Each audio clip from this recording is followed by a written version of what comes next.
Welcome in science ए के study 1024। मैं हूं एक यादव और इस वीडियो में हम देखने वाले हैं क्लास 8 साइंस के चैप्टर नंबर 3 का पार्ट नंबर 2।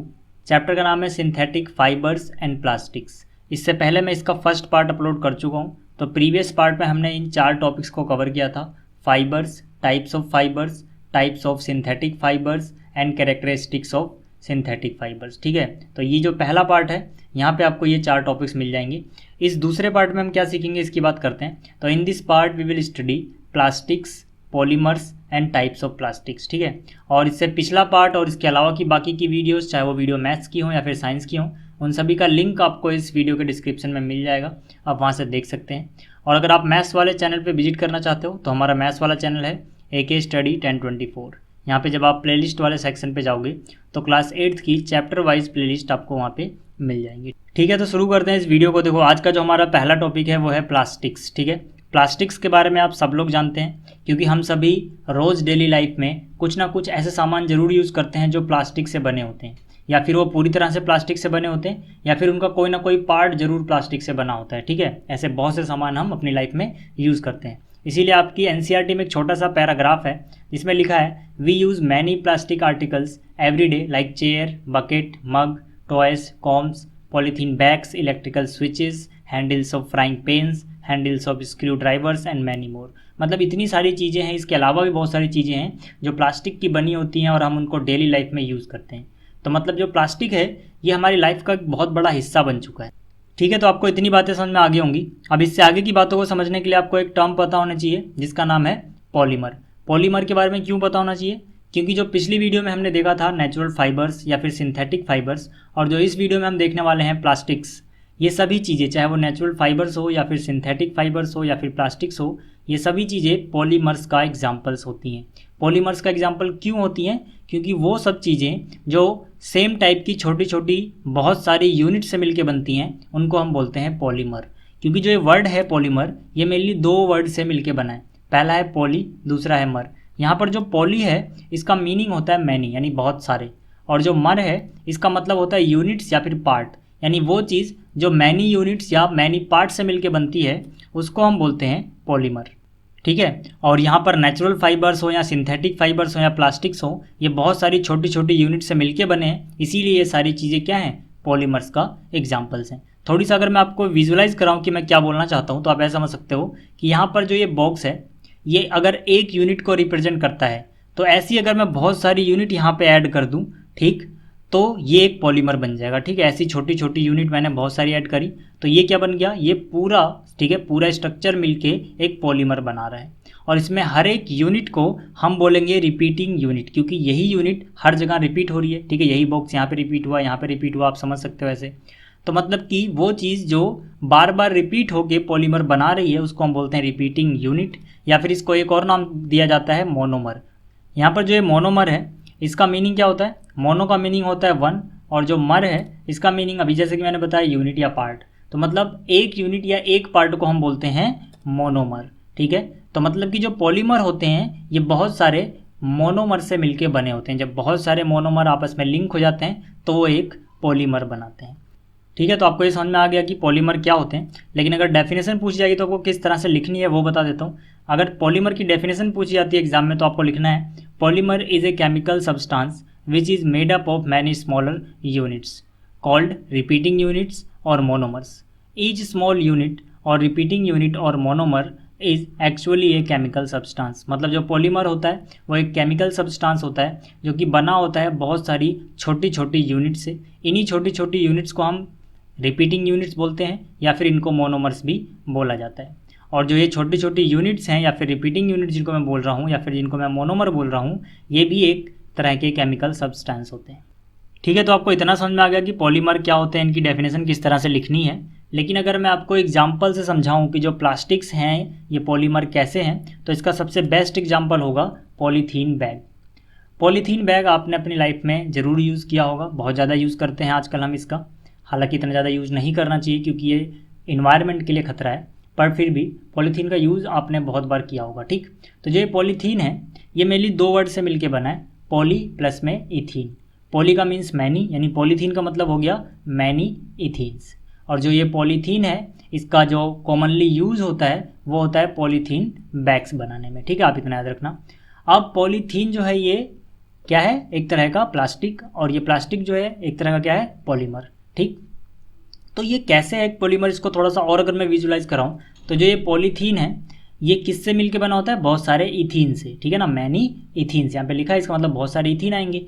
यानी कि अगर एक बॉक्स यहाँ पर एक इथीन को रिप्रेजेंट करे और ऐसे ऐसे बहुत सारे इथीन आपस में लिंक हो जाएं, तो जो ये यूनिट बनाएंगे एक बड़ी सी, उसको हम बोलेंगे पॉलीथीन, ठीक है, क्योंकि पॉली का मीन्स मैनी, यहाँ पे बहुत सारे मैनी इथीन्स हैं, इसीलिए इसका नाम पड़ा पॉलीथीन्स। तो इस पे क्वेश्चन आ सकता है,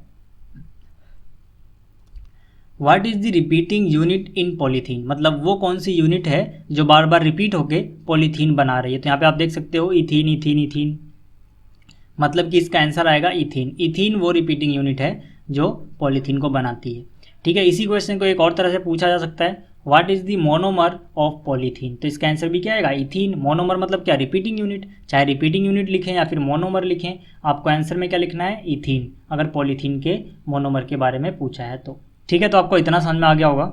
अब अगर मैं एक और एग्जांपल दूँ आपको पॉलीमर का, तो जो पॉलिएस्टर है ये भी एक तरह का पॉलीमर है।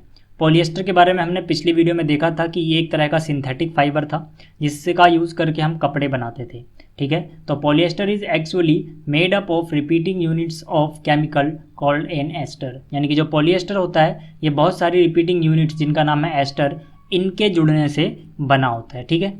तो जो देखो पॉलिएस्टर है ये दो वर्ड से बना है, पॉली एस्टर, पॉली का मीनिंग क्या हो गया, मैनी एस्टर्स, यानी बहुत सारे एस्टर्स आपस में लिंक होकर पॉलिएस्टर बनाते हैं, इसलिए ये भी एक पॉलीमर है, ठीक। आप इसको विजुलाइज कर सकते हो कि यहाँ पर छोटी छोटी बहुत सारी एस्टर की यूनिट लिंक हुई और उन्होंने क्या बना दिया, एक पॉलीएस्टर बना दिया। तो इस पर भी क्वेश्चन पूछा जा सकता है, what is the repeating unit of polyester, तो आपको लिखना है एस्टर, ठीक है। पॉली हटा दो, जो बचा यानी एस्टर, वो आंसर हो जाएगा, ठीक है। रिपीटिंग यूनिट की जगह आप वो वर्ड यूज़ कर सकते हैं मोनोमर, ऐसे भी पूछ सकते हैं, what is the monomer of polyester, आपको आंसर में लिखना है एस्टर, ठीक। अब देखो और थोड़ा सा और मैं आपको बताऊँ एस्टर के बारे में, तो आपने फ्रूट जरूर खाए होंगे, तो जब आप फलों को खाते हो तो उसमें से मीठी मीठी खुशबू आती है, ठीक। स्वीट स्मेलिंग सब्सटेंस जो होता है उसमें, जिसकी वजह से वो मीठी मीठी खुशबू आ रही है, वो होता है एस्टर। मतलब एस्टर वो केमिकल्स होते हैं जिनकी वजह से फलों में खुशबू आती है। तो यहाँ पर लिखा हुआ है esters are the chemical which give fruit their smell, ठीक है। अगर एस्टर नहीं होते तो जो फ्रूट से मीठी मीठी खुशबू आती है वो नहीं आती, ठीक है। तो आपको याद रखना है कि जो एस्टर्स होते हैं इनकी खुशबू में मिठास होती है, ठीक है। मीठी मीठी जो स्वीट स्मेल्स आती हैं वो एस्टर के कारण आती हैं, ठीक है। तो आपको इतना समझ में आ गया। अब देखो यहाँ पर जो पैराग्राफ है ये मैंने आपकी एनसीईआरटी से ही लिया है। इसमें लिखा है all plastics do not have the same type of arrangements of unit, मतलब कि जो प्लास्टिक्स होते हैं सारे, सभी प्लास्टिक्स में एक ही तरह से अरेंजमेंट नहीं होती है यूनिट्स की। यूनिट्स का मतलब जिसको मैंने अभी रिपीटिंग यूनिट बोला या मोनोमर बोला, वो अलग अलग तरह के प्लास्टिक्स में अलग अलग तरह से जुड़े होते हैं। इन सम इट इज़ लीनियर, कुछ में ये लीनियर जुड़े होते हैं मतलब सीधे सीधे, whereas in others it is cross linked, और कुछ में ये क्रॉस लिंक्ड में जुड़े होते हैं। तो अगर मैं आपको समझाऊं ये किस तरह से जुड़े होते हैं लीनियर और क्रॉस लिंक में, तो आप इसको ऐसे समझ सकते हो। सबसे पहले मैंने लिखा है लीनियर अरेंजमेंट ऑफ यूनिट। इसमें क्या होता है, एक यूनिट है और ये एक लाइन में सीधा सीधा दूसरी यूनिट से जुड़ती हुई चली जाती है और फिर पॉलीमर बनाती है। तो जो ऐसे पॉलीमर्स होते हैं जिसमें यूनिट्स सीधा सीधा लीनियरली जुड़े होते हैं उनको हम बोलते हैं लीनियर। और जो क्रॉस लिंक्ड होते हैं उसमें क्या होता है कि एक यूनिट जो है वो अपने आसपास चारों तरफ दूसरी यूनिट से जुड़ी होती है। जैसे कि ये जो बीच वाली है ये अलग इनसे जुड़ी हुई है, ठीक है, ये अपने चारों ओर के यूनिट से जुड़े हुए हैं, ठीक है। तो इस तरह का जो अरेंजमेंट होता है जिसमें अलग अलग डायरेक्शन में एक यूनिट ऐड होती है दूसरी यूनिट के साथ, उसको हम बोलते हैं cross linked arrangement of units. और जो ये सीधा सीधा लाइन में जुड़ते हैं इसको हम बोलते हैं लीनियर अरेंजमेंट्स ऑफ यूनिट्स, ठीक है। तो आपको ये दोनों बातें समझ में आ गई होंगी। अब बात करते हैं अपने अगले टॉपिक की। हमारा अगला टॉपिक है टाइप्स ऑफ प्लास्टिक्स, ठीक है। तो यहाँ पर मेनली हमें दो टाइप के प्लास्टिक्स के बारे में पढ़ना है। पहला है थर्मोप्लास्टिक्स और दूसरा है थर्मोसेटिंग प्लास्टिक्स। एक एक करके बात करेंगे। पहले बात करते हैं थर्मोप्लास्टिक्स की। थर्मोप्लास्टिक की डेफिनेशन यहाँ पे मैंने लिखी है, the plastic which get deformed easily on heating and can be bent easily are known as thermoplastics. मतलब कि वो प्लास्टिक्स जिसको अगर हम थोड़ा सा भी गर्म करें या हीट करें तो उनकी शेप चेंज होने लग जाती है, वो डिफॉर्म होने लग जाते हैं या फिर वो पिघलने लग जाते हैं और इनको हम आसानी से बेंड कर सकते हैं, मोड़ सकते हैं। ऐसे प्लास्टिक्स को बोला जाता है थर्मोप्लास्टिक्स। ठीक है, इनके एग्जाम्पल्स हैं पॉलीथीन या फिर पीवीसी एक्सेट्रा।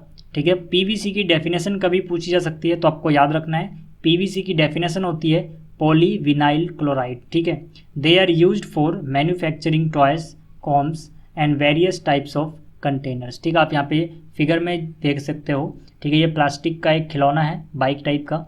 ठीक है, ये कंघी है, ये पॉलीथीन बैग है, एक डब्बा है प्लास्टिक का। ये सभी आसानी से अगर इनमें हम आग लगाएं, इनको गर्म करें तो पिघल जाएंगे।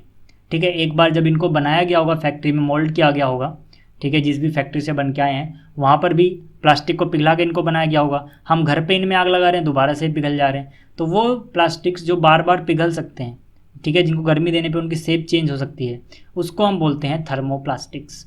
इसके अलावा जो दूसरे टाइप वाले प्लास्टिक हैं, जिनको थर्मोसेटिंग प्लास्टिक्स मैं बोल रहा हूँ, इनको अगर एक बार पिघला के मोल्ड कर दिया गया फैक्ट्रीज में और इनसे कोई सामान बना दिया गया तो फिर ये दोबारा पिघलते नहीं हैं, चाहे आप कितना भी गर्म कर लो। ठीक है, तो इनकी डेफिनेशन हो जाती है those plastics which when moulded once can not be softened by heating are called thermosetting plastic. मतलब वो प्लास्टिक जिनको एक बार मोल्ड कर दिया गया, मतलब पिघला के उनको शेप दे दी गई किसी भी चीज़ की, फिर उनको हम दोबारा सॉफ्टेंड नहीं कर सकते, उनको दोबारा हम पिघला नहीं सकते या फिर गर्म करके सॉफ्ट नहीं कर सकते हैं। ठीक है, इनको क्या बोला जाता है? Thermosetting plastic. ठीक है, थर्मोसेटिंग का मतलब एक बार आपने टेम्परेचर दिया तो ये सेट हो जाएंगे, जिस तरह से सेट हो जाएंगे उसी तरह से रहेंगे, फिर दोबारा से आप इनकी शेप चेंज नहीं कर सकते हो। ठीक है, इसके एग्जाम्पल्स क्या हैं? Bakelite and melamine. तो बेकेलाइट एंड मेलामाइन के बारे में थोड़ा डिटेल में जान लेते हैं क्योंकि इनके बारे में पूछ ले जाता है। ठीक है, देखो थर्मोसेटिंग जो प्लास्टिक था इसी के टाइप्स होते हैं ये, बेकेलाइट और मेलामाइन। दोनों ही गर्मी देने पे पिघलते नहीं है, ना ही इनकी शेप चेंज होती है, ना ही इनको आप आसानी से बैंड कर सकते हो। ठीक है, इनको ऐसा कुछ नहीं किया जा सकता। तो जो बेकेलाइट है इसकी प्रॉपर्टी है, bakelite is a poor conductor of heat and electricity. जो बेकेलाइट होता है ये पुअर कंडक्टर होता है हीट का भी और इलेक्ट्रिसिटी का भी। It is used for making electrical switches, handles of various utensils and screw drivers etcetera. ठीक है, जो आप ये स्विच देख रहे हो ये कुछ इस तरह का प्लास्टिक है जिसको अगर आप दोबारा गर्म करते रहो लेकिन ये पिघलने वाला नहीं है। ठीक है, आप चाहे, ठीक है, अगर आपके पास कोई ख़राब स्विच पड़ा हो तो उसको ट्राई करके देख लेना, ये बहुत ही ज़्यादा टाइट होते हैं। ठीक है, इनको हम थोड़ी सी गर्मी या बहुत ज़्यादा गर्मी देके भी पिघला नहीं पाते हैं। तो मतलब एक बार ये सेट हो गए फैक्ट्री में, एक बार इनको मोल्ड कर दिया गया तो दोबारा से ये इनकी शेप चेंज नहीं होएगी। इसी तरह से जो इनके हैंडल्स हैं ये भी क्या होते हैं? ये भी बेकेलाइट के बने होते हैं और ये एक तरह का थर्मोसेटिंग प्लास्टिक है। मेलामाइन भी थर्मोसेटिंग का ही एग्जाम्पल है। ठीक है, इसकी प्रॉपर्टी क्या होती है? Melamine is a versatile material, it resist fire and can tolerate heat better than other plastic. यानी कि जो मेलामाइन है ये वर्सटाइल है। वर्सटाइल मतलब क्या? कि ऐसा मटेरियल जो अलग अलग रूपों में पाया जाता है, बहुत तरह की फॉर्म में पाया जाता है, अलग अलग सामान इससे हम बना सकते हैं। ठीक है, ये रजिस्ट करता है फायर को, यानी इसमें जल्दी से आग नहीं लगती है, और ये हीट को दूसरे जो प्लास्टिक्स हैं उनसे ज़्यादा झेल सकता है, उससे ज़्यादा अच्छी तरह से हैंडल कर सकता है।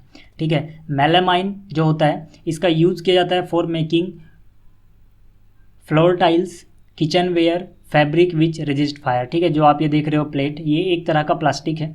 ठीक है, जो टाइल्स होती हैं बहुत सारी वो भी एक तरह की प्लास्टिक्स होती हैं, प्लास्टिक वाले टाइल्स भी आती हैं। तो ये सारी जो चीज़ें हैं ये मेलामाइन से बनी होती हैं, इनमें जल्दी आग नहीं लगती है और एक बार ये सेट हो गए तो इनको आप गर्म करके पिघला नहीं सकते। मतलब बेकेलाइट और मेलामाइन दोनों ही थर्मोसेटिंग प्लास्टिक्स होते हैं।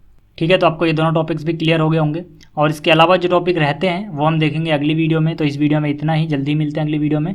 और अगर आप पूरा प्लेलिस्ट देखना चाहते हो तो यहाँ पे आप क्लिक करके प्लेलिस्ट देख सकते हो, और अगर आप चैनल को सब्सक्राइब करना चाहते हो तो यहाँ पे जो आइकन है इस पर क्लिक करके इस चैनल को सब्सक्राइब कर सकते हो। Thanks for watching.